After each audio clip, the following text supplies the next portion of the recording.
I am so super happy and really feel like such a gift to have Jessie Shapiro on with us today. Jessie, can you tell us a little bit about what you do and who you are? Thank you. Thank you for this opportunity. Thank you for this moment of connection. My smile is so huge because I'm just so happy to be here right now. So enjoy. And what I do, I have a variety of hats I put on.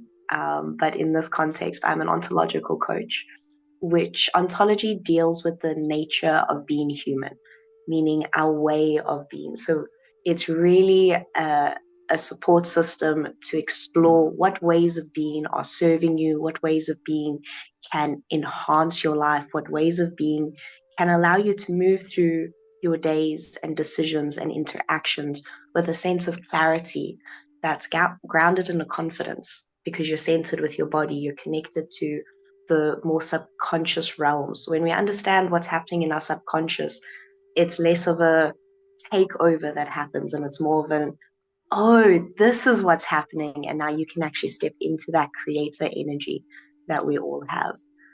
So at the end of the day, I really just have conversations with people and listen to them. That's the majority of what I do. But I'm here to support people in living the best embodied life they can, because we're here to experience this body, and that's a big mission I enjoy reminding people of. Yeah, amazing. And I know that there's a lot of coaches out there. There's a lot of different types of coaching. And for most people that would hear that description of ontological coaching, or what that means, in my mind it means somatic healing, right? Which is like has become a buzzword, or mindfulness. It's just a different word for it. But in the world out there, when you want to say, like, what do people want to do?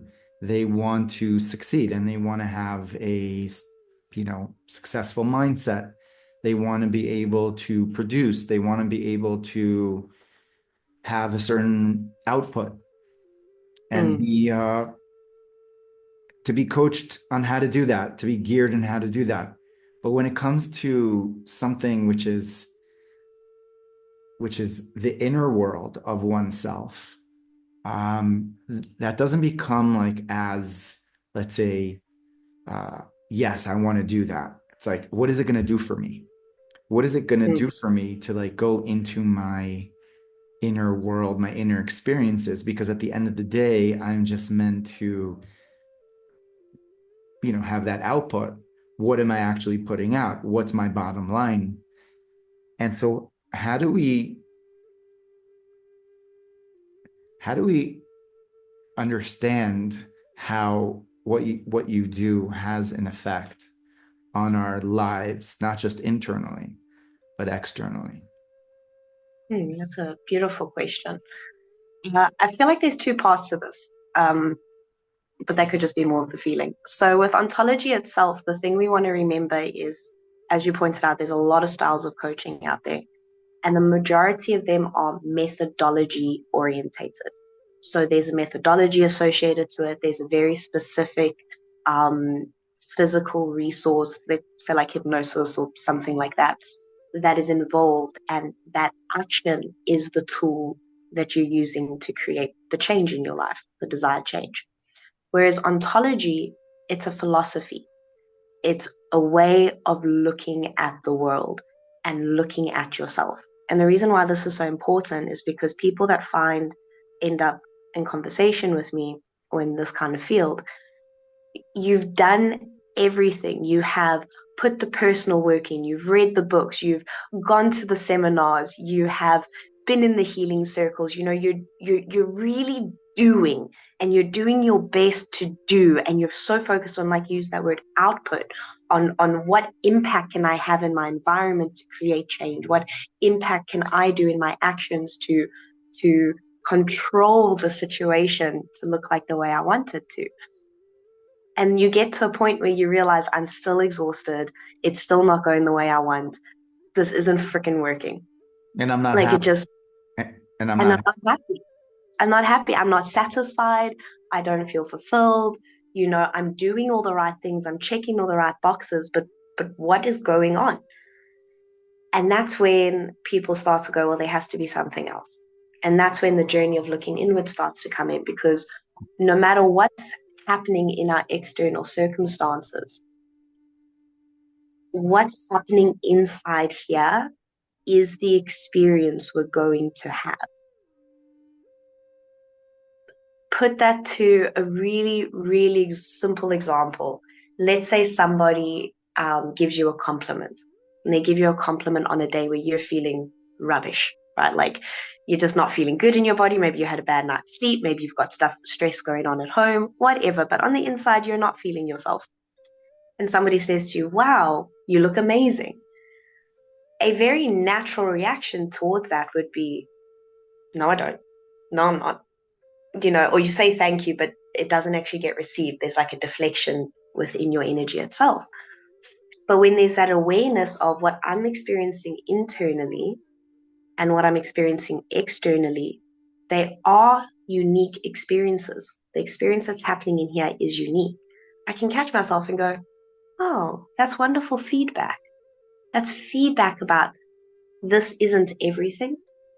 But if I don't check in what's happening here, I'm not even going to be able to receive the good that's coming from out there. Yeah. Or me receiving that's going to be a lot of effort and stress and strain. So really, it's creating a bridge. I feel like the biggest gift that ontological coaching offers is the bridge between the inside world and the external world, that you can move between the two, and it's a harmonious relationship. So what you're experiencing inside here, because no matter where you are, you're there. No matter what you're doing, you're there.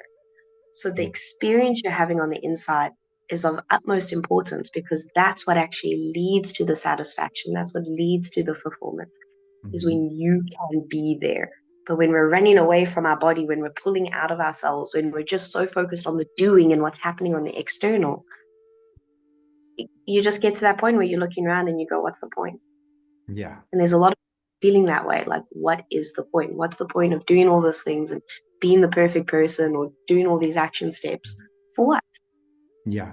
Well, yeah, So if you're, this month, well, I just wanted to say that, in the outer world, when people go and they do, and it's overly about achieving and achieving and doing, ultimately they become so desensitized to their inner world, to really who they are and what their purpose is in the world. And because of that, there's so much unhappiness, there's so much anxiety, there's so much depression, sadness, and the type of communication and connection that we have to each other. How could it be genuine? How could it be real if one has no clue and no idea of what is going on in their inner world? Ultimately, we want to connect to our inner world, to our bodies, but we want to connect to our heart. We want to connect to that source of everything that is enlivening the entire body and the entire being. So I think it's so interesting that we spend so much time on learning like what to do, and to do it more, and to read more books, and to do more things. Your mantra, which I love, is choose kindness and laugh often. yes, So why is that your mantra? kindness. I can be a really critical person. That's on my journey. I can be really sharp. I can be really harsh. It's the same skill that makes me be able to be direct and be uh, say the hard things, I suppose. Mhm. Um, but for my personal experience, a lot of times I've had to remind myself that kindness is the thing that's going to yield the most results, not that inner critic. And laugh often, because if you don't laugh about it, you're just going to cry. So Which one are you choosing? It's really that simple. Laughter for me, I laugh when I'm angry, I laugh when I'm sad. I really confuse people when I'm crying sometimes because they don't know if I'm laughing or crying, like what's actually happening. It's quite fun, but laughter is a natural alchemical energy. And when we Mm. can seek those moments that allow us to remember that it's not all as serious, Yeah. that for me, reminder is Yeah. And come into our bodies. It's like the one. it's it's a body response. It's just an organic way of Eckhart totally talks about if you watch ducks, if they get into a fight with each other and then they brush themselves off and they give it a little like shake and they just do it naturally. We do that too. Our Yeah. bodies do that too. Our bodies can shake off the stress naturally. And when you're finding for things that allow that laughter, that release, it's organic. You Yeah. don't have to think in your head thinking about it. Your body knows what to do. That's really the reminder. Your body knows what to do. We just have to get out the way. Yeah. Yeah, totally. State. We forget that is reconnecting. So earthing reconnects us. But there's a big joke that all the things that are natural for us to do, they're now these healing modalities and they've got these healing terminologies. So, like the simple fact of putting your feet on the ground when we're wearing shoes, living high up in buildings, we're walking on concrete, we've created a lot of physical barriers that take us out of our connection with the biggest system we're a part of. So, if you think of it with the point of breathing, when we breathe, we're not controlling the amount of oxygen and CO2 exchange that's happening. We're just breathing. And you can feel the difference when you go to a space with more open air, more trees. You can feel the difference in that quality of breathing. Well, the same thing when our physical skin is like the biggest organ in our body. We completely forget that. Our whole body is this amazing machine. Like if we Mm. look at it through this way, because of modern day living, it is a helpful perspective. So when we're putting our feet on the ground, when we're putting as much skin as possible on the ground, what you're doing is you're reconnecting with the magnetic fields of the ground. And there's more correct terms of nitrates and this and that. But if you're just thinking of that electrical field, you're actually getting back into it because the way we live disconnects us from it. The way we live, we have an active way of being repulsed by it. We have an active way of being, um, oh, I can't take my shoes off. Like getting people to take their shoes off is a concept that blows my mind that they're so, I don't know the English word, but Appalled. Yeah. Repulsed by, ooh, I'm gonna touch the ground. Like I remember I did that with my daughter. At first, she was like, that's disgusting. I'm not gonna touch. She took off her shoes and she did so well because of that. It helped a lot of other phobias that were there in the body. that is such a good reminder. That's beautiful with the phobia because that repulsion, it's a disconnection from the body, but Mhm. it's unconscious. People don't realize it's happening. So that is such a beautiful way to break through. Where as soon as you just get over that one thing of, oh, actually, my body responds to this. Yeah. Actually, I'm not going to die being connected to the Yeah. earth. The earth is our natural resetter. She naturally resets us. She naturally brings us into the moment. She naturally brings us into the present. And our connection with the earth is it's an extension of ourselves. But when I say an extension of ourselves, it really is that body part of we're here. When I say we're here to experience this body, that thought of somebody being stuck inside their shoe all day, they don't experience their feet.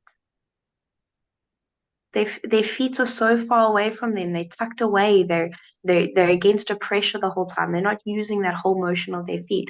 When you even just take a moment to think about that, that my foot is so far away from me and I have no awareness of what's underneath it. I have no awareness of what it's touching, of where it's going.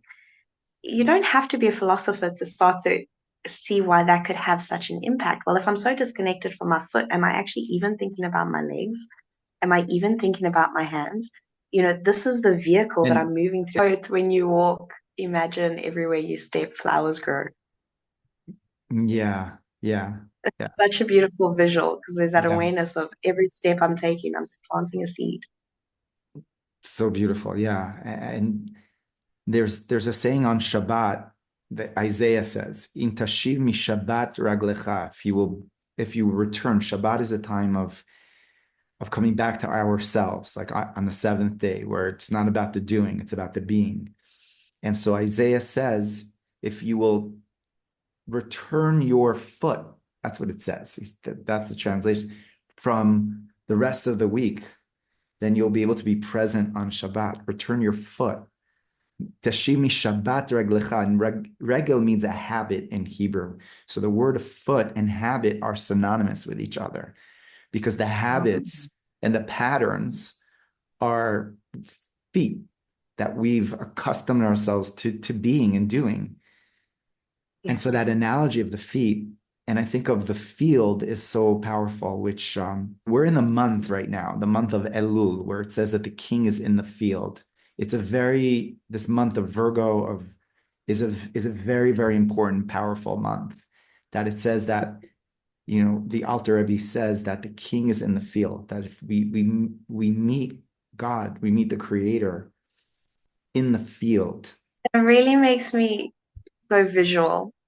That is so beautiful. I love that about the feet being synonymous with that. But hopefully, people that are listening now have experienced this. If not, this is a challenge to go and find a space to experience this. Yeah. But when you lie down, I've laid down in an actual field with long grass and stuff, but just a nice lush piece of grass area is the same. When you genuinely just lie down there for a second and you feel the sunlight on you, maybe Awesome. you're watching the clouds, maybe you're just seeing the blue sky, the spaciousness that happens. There's when you let yourself be there, right? Like you're actually feeling the ground, you're smelling it, you're seeing the blue of the sky, and you don't have a timer set. But when you don't have that time, you're just genuinely there to be there. The spaciousness that comes out of it is that God energy. You step into an expansiveness. It's like when you're looking out at the sea, right? When you're in the city, everything is very overcrowded, everything is in you and around you. But when you're lying in that field and you're just being there, it's like even just thinking about it, it's like you can imagine your auric field doubling Yeah. because tapping into the natural organic auric field that is there. So I Mhm. feel like yes, you are touching that source energy. Completely. Like that whole thing just makes sense to me. Just lying there, like of course. Yeah. I remember when also like somewhere when, after getting used to having my feet on the ground more, it became a practice for me to go into the field or to go out into nature every day for a certain amount of time.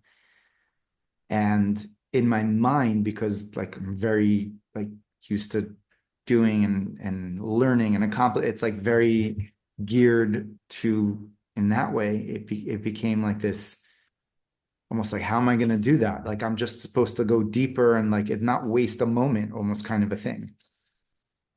Whereas realizing no, I'm actually gaining the moment by having that time of being on my own, right? So not on my phone, ideally, not on anything, not on any, right, by myself in tech, in nature, and not being a teacher, not being in just, but being myself. And Mm. that's such a powerful, it's such a powerful practice that every person should have.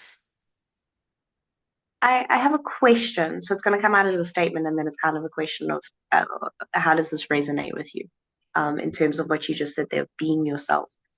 There's many ways to do a specific exercise, but we don't have the time to do it right now. It's you need to take time for this, but it's really connecting you to that space, and there may be people on here that have experienced it with deep states of meditation, Mhm. of accessing that space in you that is nothing. Mhm. Nothing. To the human ego, that is like that's horrifying Yeah. because the ego exists for us to have a sense That, of identity. So that's the ego's job, and we need to learn how to tend to it and support it. But it's yeah. easier to do that when we access that space of nothingness. Mm. And I feel like what you're saying there, when you go into nature and you can be yourself, I feel like you get reconnected with that nothingness, that space of nothingness, because you can do whatever you're doing with your life, but go stare at a tree is doing the most important job for all of us by just staying in the same spot. Not like a lot's happening inside of it, but at the end of the day, it's kind of just standing around doing nothing. You know what I mean? Like, Yeah. but it has so much significance. And just because that tree is there doesn't mean that tree isn't necessary. Right. We need all the trees. And I Yeah. feel like it connects you back to that bigger space of, in the bigger scheme of thing, I'm nothing. And because of that, I am everything. Yeah. So interesting. Yeah. So I'm Ani and ayin in Hebrew, ani is I, but it also has the letters ayin, which is nothingness.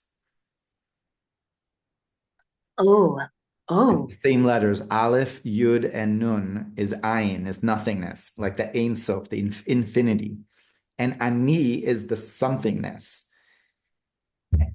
And so our role in this world, right, is to come from this ani mentality to now become ayin, to now become nothingness. that's really everyone that is walking a path with the label spiritual. That's the question we're all seeking.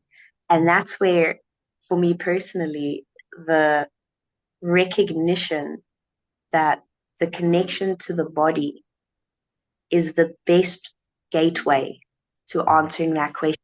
Because Oh, every guru, every enlightened being, when they sit there and you can feel the vibration of mm, that nothing, yes.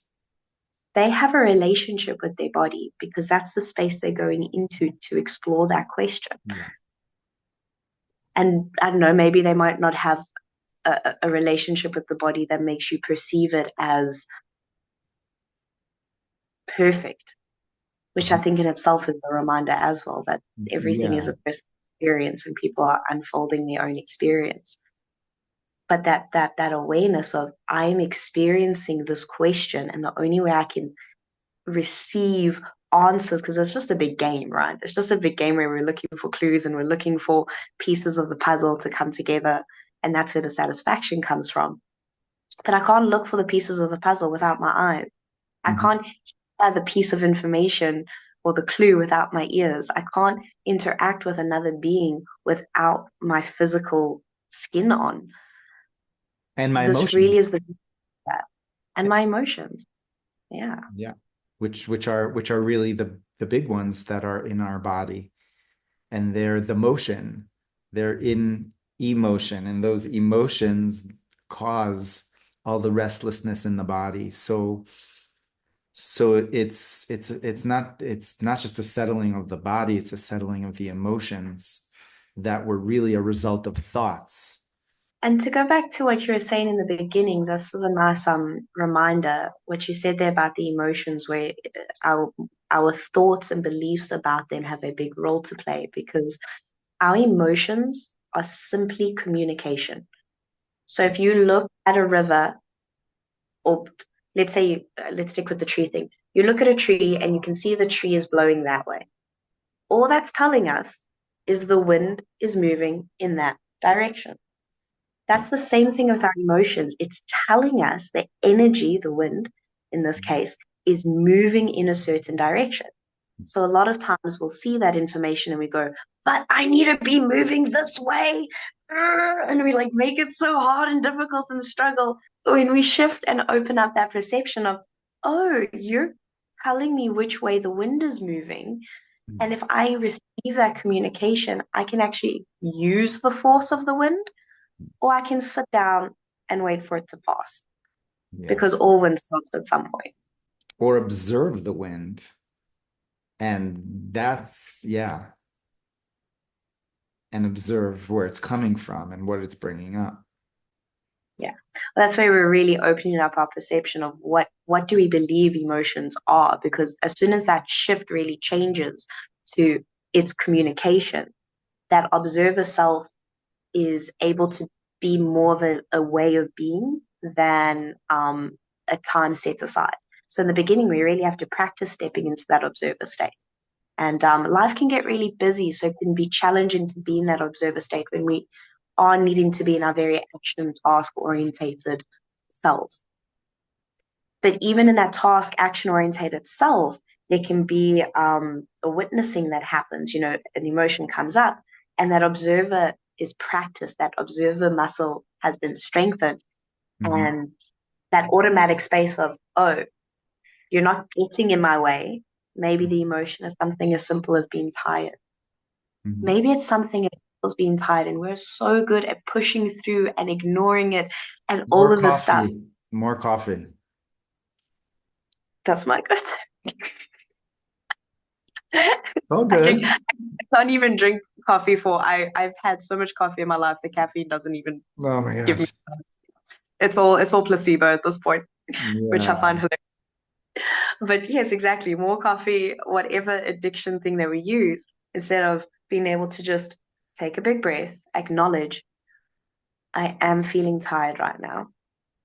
That moment of acknowledgement can be a world of change because now the project you're doing or the project you're trying to finish or maybe the you're trying to get the kids to bed, I don't know, whatever it Mhm, is, you can actually meet yourself where you are.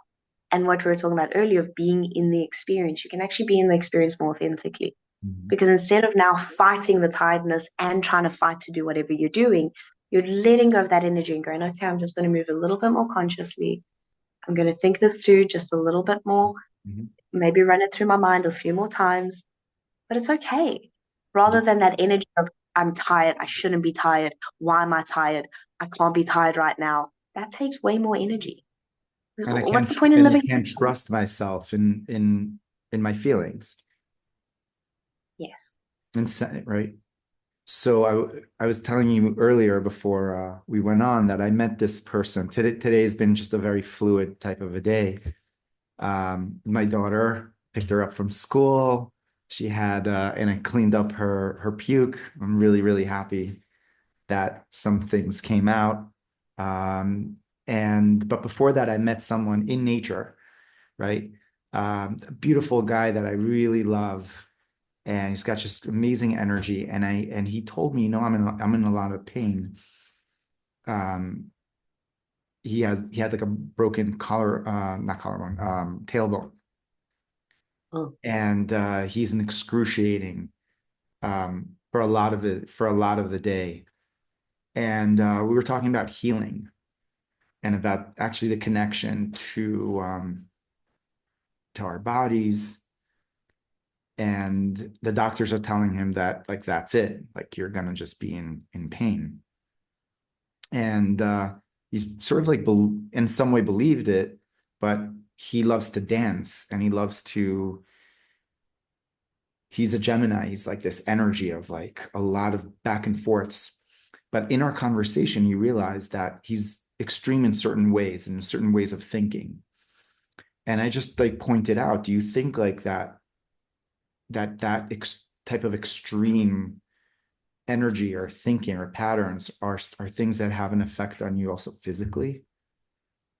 And he acknowledged that it's about the balance because the word for balance in Hebrew or beauty in Hebrew is pe'er, which also has the same letters as rofeh, which is a doctor to heal.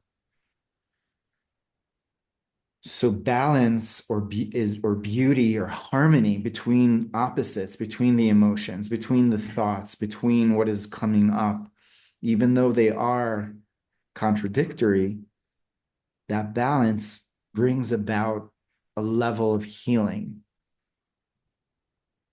that wasn't there before, going into our thought patterns and going into our triggers, and that certain fears are just there. It's okay to acknowledge them. It's okay to cry them. It's okay to it's okay to purge them. experience. It's okay to experience them. Yeah. And to hold that hold that space. It's also a lot in what I say, spiritual. It's not just spiritual. It's more just the healing, like you said. Somatic is a buzzword now. There's a lot of Yeah. buzzwords, Right. trauma being one of them. But those buzzwords are negating the actual healing. I loved what you were saying there about the balancing, because what are we balancing on the inside, right? So when we talk about trauma, what we're really understanding is there was an impact made. So there was an experience that happened, and our brain interprets the world because of that experience in a certain way. So it's not about the trauma itself, and it's not about the triggers itself. It's the real big question is, what impact on the way I see the world has this had? And do I want to keep seeing the world that way? Does Mhm. it serve, benefit me Mhm. to keep the world that way? Mhm. Because exactly like you said there, you could have, let's take a simple trauma of, my mom never let me get ice cream. So now I eat ice cream every single day. This unhealthy relationship with Yeah. sugar is, or uncontrollable Yeah. relationship. But we can see that that mindset there is really, you didn't get it for me, so now I'm just going to get as much as I can. Mhm. Okay, so we can hear a little bit of that child still in charge. Mhm. Children need parents and caretakers and role models for a reason. They're learning the world and they're learning how to interact in the world. And there's certain things they just don't know about the physical realm, right? Like when you're coming in from the non-physical, this world has a whole bunch of ways we can get hurt that is not even a comprehension in those physical realms, right? Like even a simple thing of going to the bathroom. This is a very physical realm thing. Yeah. Like going to the bathroom isn't a concept to other Yep. beings. They're just like, That's where we need diapers for a bunch of years, or depending. exactly, exactly. But that balancing that we're doing on the healing journey isn't actually to heal the trauma. It's to balance the way we're seeing the world Yeah. when something has thrown us off Mhm. balance. Yeah.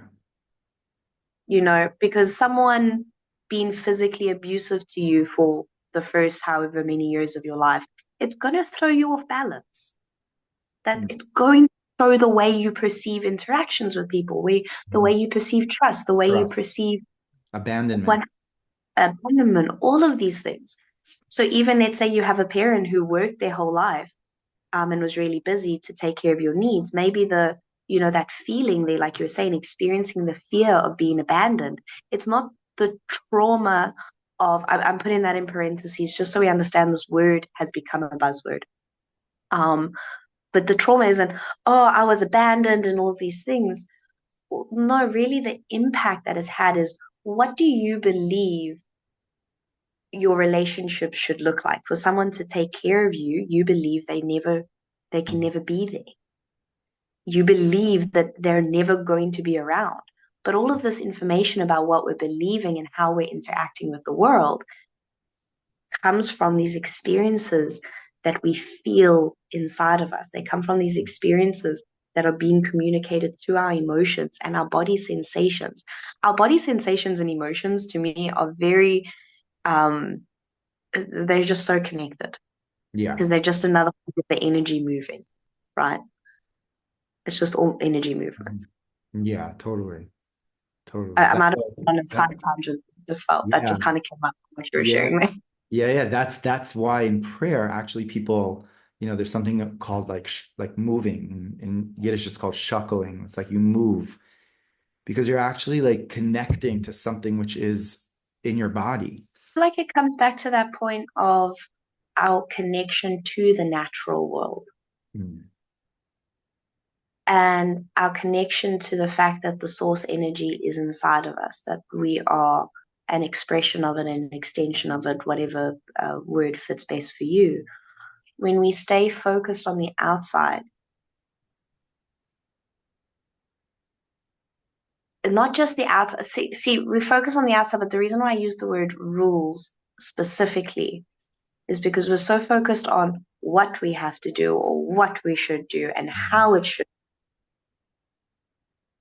we get disconnected with the natural result of that happening.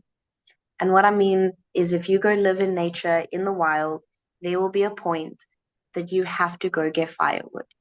Mm-hmm. If you eat and drink, you're going to have to go do that action step. You're going to have to go do that thing. So now you might be able to have somebody who can say to you, well, if you go get this wood, it will burn best. If you go collect wood from this area or at this time of day, you're going to have the strongest fire. You know, someone's going to give advice. And then over time, this gets passed on with, we have to do things this way and they have to look that way. But that reason for the naturalness of it, that Mm-hmm. reason for the reaction natural response to Mm-hmm. going and doing thing, Yeah. that comes from in our body. That comes from knowing what needs are being met, what service is happening from that. Remembering we're just all here figuring it out together. So in communities, in every community, there's a different in the religious sectors, there'll be the rabbi, the guru, the priest, whatever. They're the person that has been set aside by the community to walk this path with a depth that they are slightly disconnected from the physical.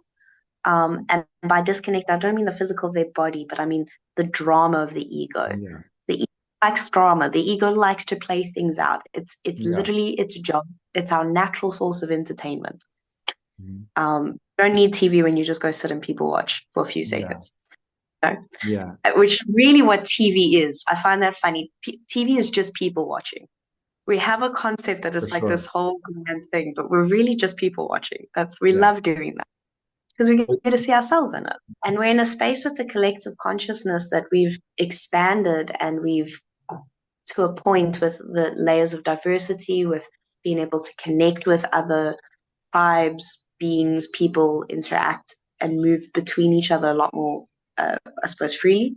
You know, it doesn't take you however many months on boat to get across the ocean. You can just hop on a plane and fly to a different country.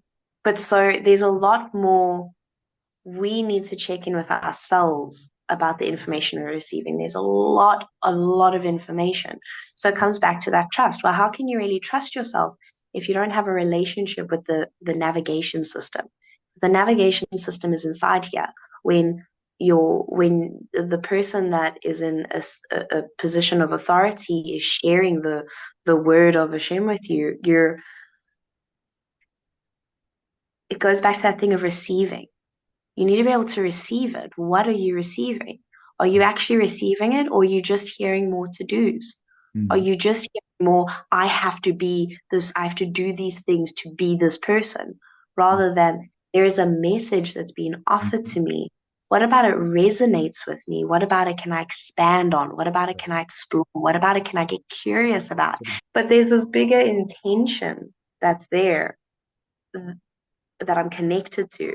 Intention is very important. This big intention of, I know at the end of the class, I'm going to feel happier without a doubt. Even if it's the worst class in the world for Mm-hmm. me, I'd rather be in that room than sitting in my bed feeling this way right now. Because I know this is actually a way for me to feel these feelings and let them move and Yeah. let me interact with Totally. them in a different way. So it's that 100%. intentionality that comes back to it. So Mm-hmm. when we're listening to people and when we're receiving guidance from people, that intention of what ears am I listening with? Am I listening with curiosity to the questions my heart is asking? Or am I listening to be the perfect person so I'm not punished? Mm-hmm. Talk about the real impact of trauma. 99% of people are walking around with this fear of, I'm going to get punished. Wow. Yeah. You can't do anything authentically. You know, if you're doing something out of that fear energy, you're not really giving from your heart space. You're giving from your, is it okay? Is it perfect? Is it all right? But there's a lot of information we're getting, and I feel like they can be too much because the integration element doesn't come in. That's also that point you're talking about, how there's things passed on from generation to generation. Well, our embodiment of it and the way we are being, not doing the way we're being gets impacted by those. So shouldn't we have a layer of curiosity about about what's being passed down. And I genuinely mean Yeah, curiosity. 100%. Questioning things is great. Yeah, Are you yeah, questioning to challenge though, or are you questioning right. to actually question, is this how I can share myself the most with the world? Is Exactly. this how I can feel fulfilled? This brings us right back to the power of putting your feet on the ground and remembering that we're Yeah. connected to the earth.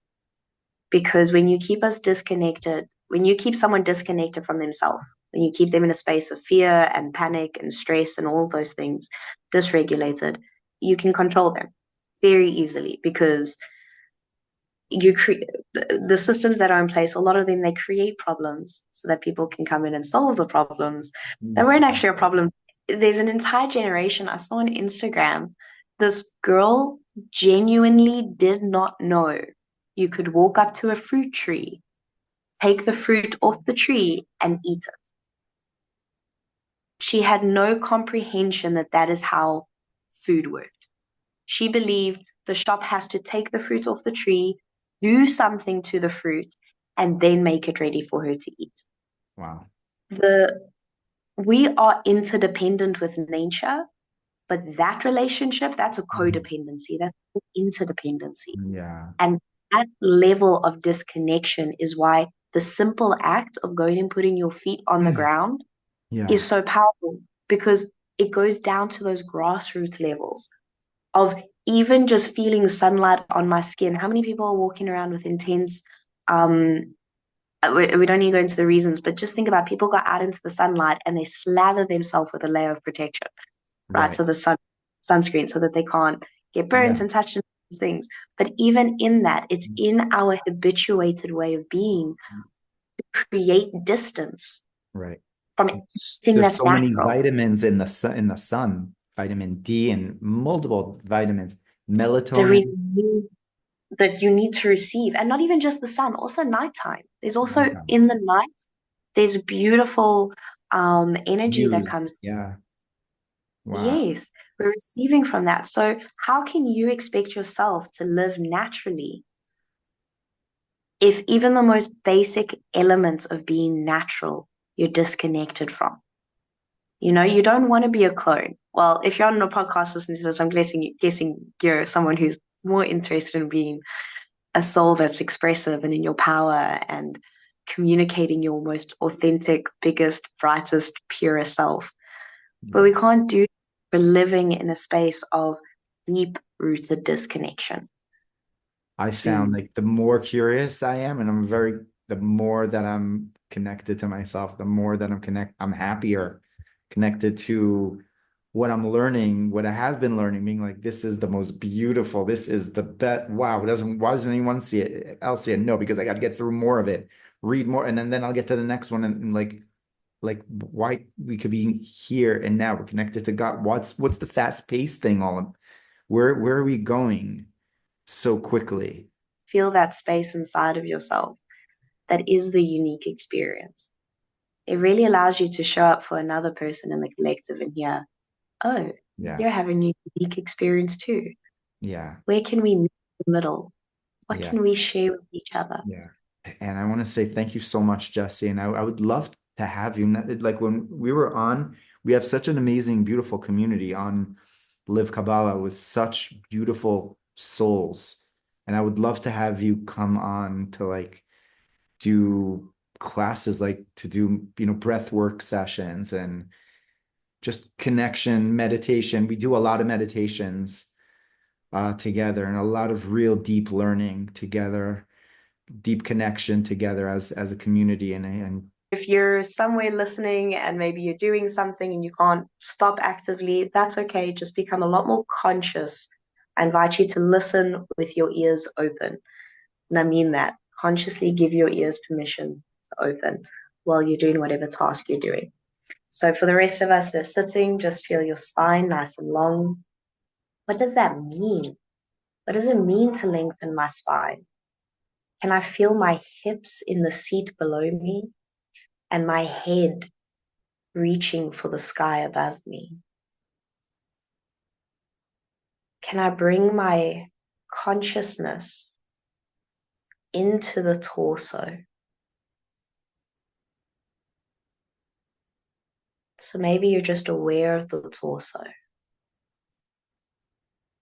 Can you let the consciousness deepen into, it's like your awareness is being absorbed through the skin, into the tissues, into the space around the organs, intestines.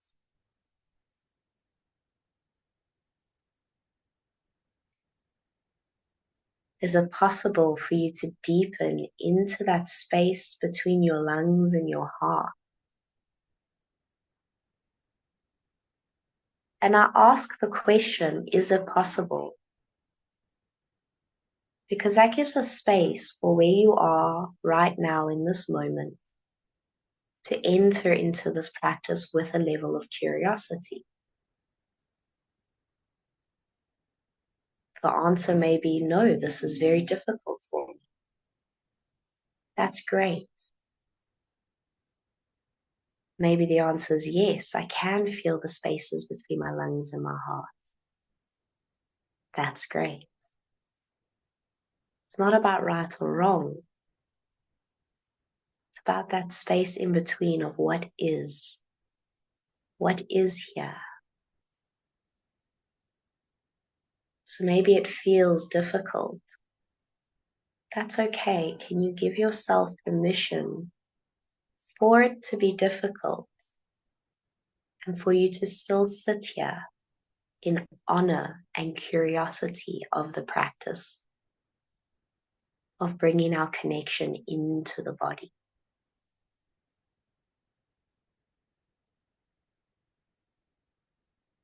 And just for 6 breath cycles,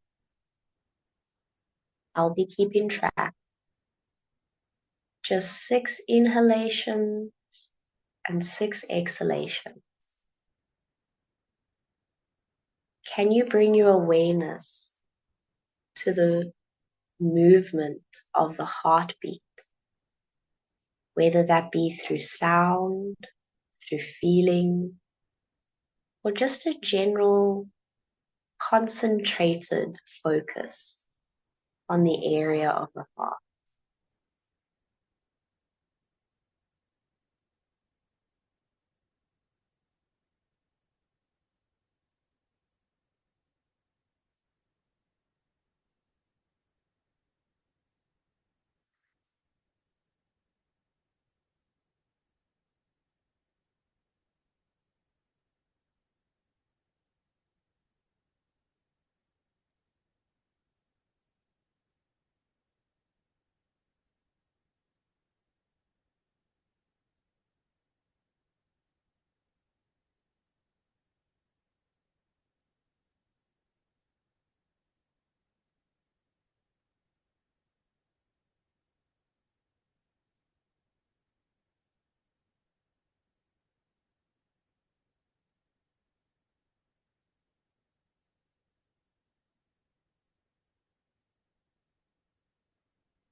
And at the end of your exhalation, everybody draw a big breath into the belly and exhale it out the mouth.